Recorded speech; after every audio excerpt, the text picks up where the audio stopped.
I want to ask you about something before we move along to other stuff. I did have a conversation last week, and I'm actually kind of surprised he spoke to me, if I'm being honest, with your good friend Stipe Miocic. This guy doesn't like you, DC. I mean, holy smokes, do things get awkward when I ask him about you? Did you see this interview? Nope. He does not entertain. He won't even entertain a question about the next fight and you. I'm not talking about any of that. I'm not worried about any of that. Like, it gets really awkward whenever you ask him about the eye. I can understand that. The next fight and you. Doesn't want to entertain any of it. I think right now he's being a fireman, which is what's way more important.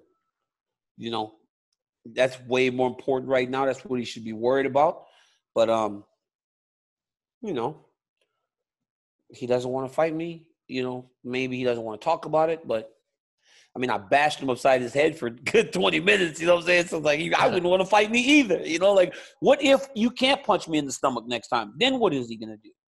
You know, so it would be very difficult to think about fighting, us fighting again whenever, you know, he understands that if I'm healthy and when I'm healthy and, you know, I correct this little bit of a problem I got here, he's going to have a lot of trouble.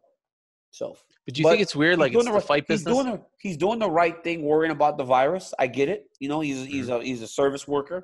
That's his job in this time, and I applaud that.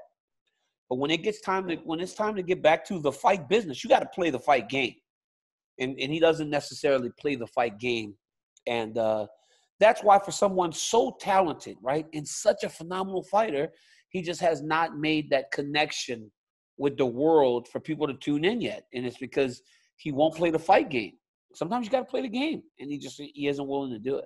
Because this is a grand opportunity, right? This is the opportunity for him to take a guy, me, that he beat last time, that I beat him before. We're in this great trilogy, right? Like one of the best trilogies in heavyweight history. This is the one to play the game. This is why you play the game. And if he ain't willing to play the game in this one, I don't know what or when he's ever going to be willing to play the game. And at the end of the day, he'll walk away from this thing, and you'll have a lot less zeros in your bank account because you didn't make people care. So ultimately, he's only hurting himself. Is it frustrating for you? I know you said you didn't watch the one last week. Quite frankly, I don't believe you, because what the hell else were you doing? But anyway, is it frustrating? Games. Yeah. The fact that he just won't engage at all, like there's no selling of this. Well, but I think right now, honestly, man, like I do believe that he's being genuine in saying that he's just worried about that other stuff, right? Most people are. Like, not everybody's still thinking about the fights, you know, like right. People aren't all just sitting there thinking about when am I going to fight next, and especially a guy like Stipe who's made money, you know, and his money probably goes pretty far living in Ohio. So it's like he can focus on a lot of different things right now, as opposed to worrying about when and what the next fight's going to be. Thank you for watching ESPN on YouTube. For live streaming sports and premium content, subscribe to ESPN+.